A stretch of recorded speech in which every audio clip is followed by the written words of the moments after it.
अस्सलामुअलैकुम फ्रेंड्स, उम्मीद करता हूँ कि आप सब खैरियत से होंगे।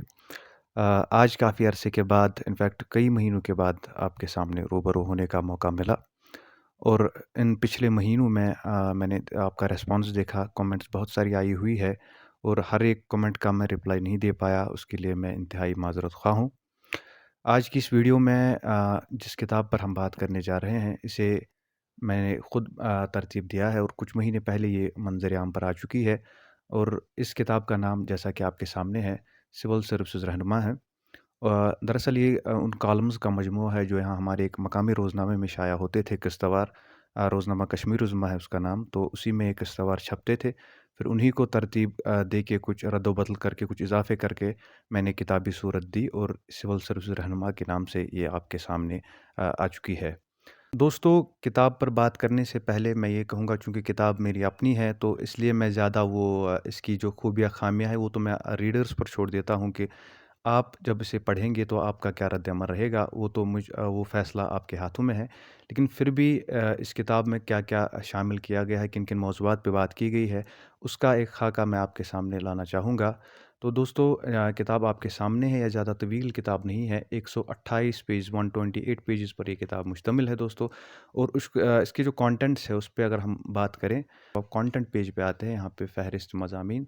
तो यहाँ आप देखते हैं पहले कुछ किताब के हवाले से चंद लोगों के मज़ामीन हैं, जैसा कि आपने देखा होगा कि कोई भी किताब जब शाया होती है तो यूजुअली आप देखते हैं उसमें पहले कुछ दूसरे रिव्यूअर्स जो है उनका रिव्यू शामिल होता है। तो उसके रिव्यू के बाद जब यहाँ पे आप आते हैं, तो इस किताब में मेरी ये कोशिश रही है कि जो यूपीएससी सिविल सर्विसेज़ के हवाले से आपका यूपीएससी, आईएएस या आईपीएस में जो शमूलियत इख्तियार करना चाहते हैं, वो बिगिनर्स जो है, एब्सोल्यूट बिगिनर्स, यहाँ पे आप जब चैप्टर देखते हैं, इब्तिदा जो नाम से चैप्टर है, तो इब्तिदा चैप्टर में दोस्तों वहाँ से मैंने शुरू किया है कि जो बिल्कुल एब्सोल्यूट बिगिनर्स है, चाहे वो 10th के बच्चे हो, 12th के बच्चे हो, या वो लोग जो एब्सोल्यूटली जिनको कोई आइडिया ना हो कि यूपीएससी वगैरह क्या है, तो उस हवाले से मैंने पहले इसमें बात की है।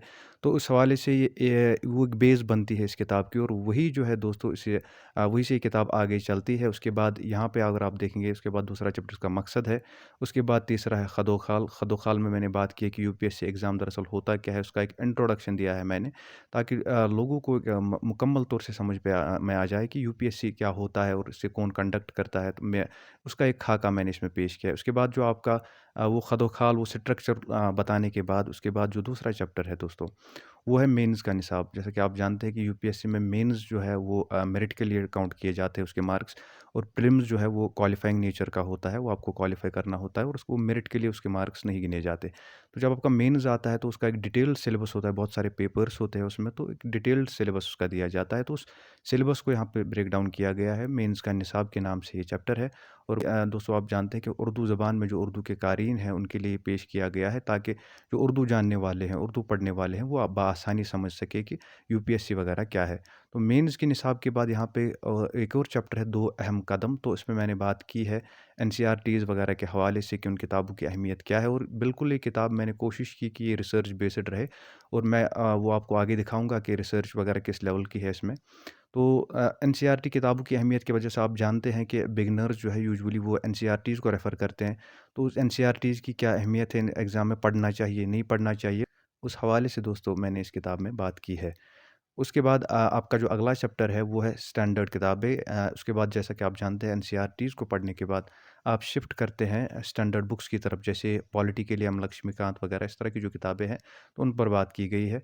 और उसके बाद आप दोस्तों जानते ही होंगे कि यूपीएससी में स्टैंडर्ड बुक्स के साथ-साथ करंट अफेयर्स का एक बहुत अहम रोल रहता है। यूजुअली आप देखेंगे कि तकरीबन मैक्सिमम जो लोग यूपीएससी क्रैक करते हैं तो द हिंदू न्यूज़पेपर पर्टिकुलरली वो उसको पढ़ते हैं। वो करंट अफेयर्स की उसमें बहुत ज़्यादा इंपॉर्टेंस रहती है। तो हालात हाज़िरा पर एक बाज़ाब्ता चैप्टर मैंने इस पे लिखा है, और उसमें बात की गई है कि करंट अफेयर्स को आप कैसे टैकल करेंगे। उसमें for particularly the Hindu newspaper जो है उसमें आप कैसे पढ़ेंगे, क्या चीज़ें पढ़ेंगे, तो वो चीज़ें इसमें मैंने शामिल की है। उसके बाद आपका आता है मज़मून का पेपर, चूँकि एसे पेपर भी एक इम्पॉर्टेंट पेपर है उसमें, तो उसमें ये लिखा गया है कि आपका जो एसे है, आपका जो मज़मून है, वो उसको आप कैसे तरतीब देंगे, उसको आप कैसे लिखेंगे, कंटेंट आप वगैरह किस किस तरह तैयार करेंगे, तो वो चीज़ है। उसके बाद अगला जो चैप्टर है यहाँ पे वो है इख्तियारी मज़मून का। तो इख्तियारी मज़मून, जैसा कि आप जानते हो, ऑप्शनल पेपर्स हमारे 2 होते हैं और वो भी बड़े अहमियत के हामिल होते हैं। तो वहाँ पर उस पे बात की गई है। उसके बाद मेरा शिफ्ट हुआ है उर्दू इख्तियारी मज़मून, चूँकि उर्दू पे किताब है, उर्दू ज़बान में किताब लिखी गई है। तो उर्दू ऑप्शनल पेपर पे बात करना ज़रूरी था और उसमें मैंने बिल्कुल वो बुक लिस्ट वगैरह दर्ज की है। या किस किताब को आप कैसे पढ़ेंगे, कौन-कौन सी किताब पढ़ेंगे, क्या रेफ़र करेंगे, उसका ख़ाल क्या है, तो उस पर मैंने बात की है इस वाले चैप्टर में। उसके बाद जो फाइनल स्टेज आता है आपका यूपीएससी में, दैट्स इंटरव्यू, तो इंटरव्यू के हवाले से बात की गई है कि इंटरव्यू को आप कैसे टैकल करेंगे, उसमें आप किस तरह तैयारी करेंगे, इस हवाले से मैंने बात की है इसमें। इसके बाद यहाँ पे मशाल राह का चैप्टर है, उसमें मैंने कुछ दोस्तों जब कि आप जानते ही हैं कि इस एग्ज़ाम में आपको इंस्पायरेशन की बहुत ज़रूरत होती है, क्योंकि ये बड़ा ही इसमें मेहनत तलब एग्ज़ाम होता है, बहुत ज़्यादा हार्ड वर्क करने की ज़रूरत होती है।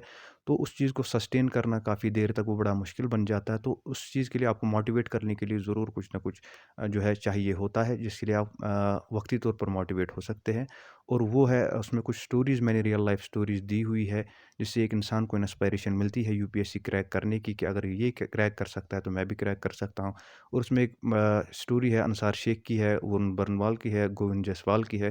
तो ये यहाँ पर बिल्कुल जो हकीकी स्टोरीज़ हैं उनकी, कि किस तरह उन्होंने स्ट्रगल किया यूपीएससी के लिए, या गरीबी के बावजूद उन्होंने कैसे इस एग्ज़ाम को क्रैक किया। उसके बाद बहुत सारे जो आपके ज़हन में सवालात होते हैं, फॉर एग्ज़ाम्पल कि अगर मेरा एकेडमिक करियर ठीक नहीं रहा है, करियर में कभी आपने देखा एवरेज स्टूडेंट आप रहे हैं, आपके मार्क्स ज़्यादा नहीं आते थे, तो फिर आप शायद कहीं न कहीं आपके ज़हन में ये आ सकता है कि शायद मैं क्रैक ना नहीं कर पाऊँगा, क्योंकि मैं वो टॉपर स्टूडेंट नहीं रहा हूँ।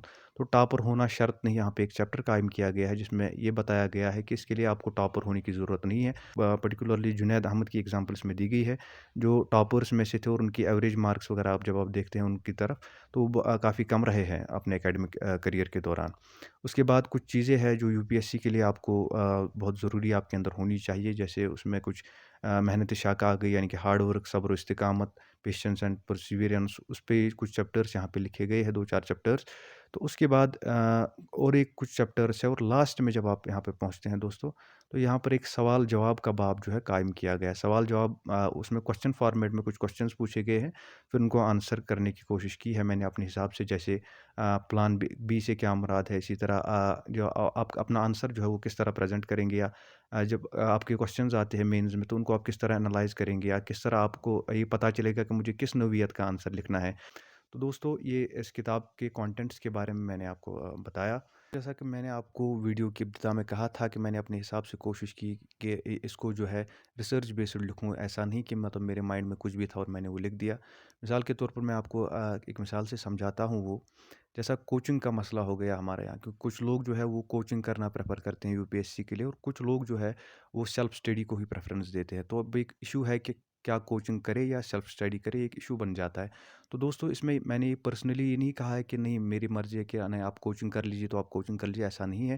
बल्कि यहाँ पे मैंने इस बात को भी रिसर्च बेस्ड रखने की कोशिश की है। मिसाल के तौर पर अगर आप यहाँ पे आते हैं बुक के पेज नंबर 103 पर, तो यहाँ पर जो है दोस्तों, मैं यूपीएससी के एक टॉपर है जिनकी रैंक 1 आई थी, उनकी एक बुक भी मार्केट में आई। तो यहाँ पर एग्ज़ैक्टली मैंने उनकी बुक से जो एक पैरा कोट किया है, to say that without coaching you can't crack UPSC is to tell a lie. तो यहाँ पर उन्होंने बताया है कि अगर आपको कोई ये कहता है कि कोचिंग के बगैर आपका यूपीएससी तो हो ही नहीं जाएगा, तो वो बिल्कुल आपसे झूठ कह रहा है, वो बिल्कुल सरासर गलत बात है। तो इस तरह की चीज़ें जो है मैंने कोशिश की है इसमें रखूँ, अगर मैं कोई राय कायम कर रहा हूँ, तो मेरी इस राय के पीछे एक दलील हो, और वो बज़ात खुद यूपीएससी टॉपर की दलील है इसमें, जो उन्होंने अपनी बुक में लिखी है। तो दोस्तों, ये कुछ बातें थी किताब के हवाले से। चूँकि अब फिर भी मैं ये वंस अगेन कह रहा हूँ कि इसको जज करना, कंटेंट क्या है, कि किताब का मयार किस तरह का है, वो जज करना आप पर है। और चूँकि दोस्तों, अब ये किताब कहाँ पे दस्तयाब होगी, इस हवाले से ये कि ये अमेज़न पे दस्तयाब है, चूँकि अमेज़न पे बिल्कुल अवेलेबल है। जैसा कि आप इसके स्क्रीनशॉट यहाँ पे मैं अटैच कर रहा हूँ, या आप इससे देख सकते हो, और इसकी लिंक जो है वो यहाँ डिस्क्रिप्शन में दी गई है। तो आप उस डिस्क्रिप्शन में वो लिंक पे क्लिक करके उस पे जा सकते हैं, वहाँ से आप मंगा सकते हैं अमेज़न से। और यहाँ पर स्क्रीनशॉट भी, अगर आप डायरेक्टली सिविल सर्विस रहनुमा सर्च करते हैं, तो वहाँ पे आपको दोस्तों ये किताब मिल जाएगी।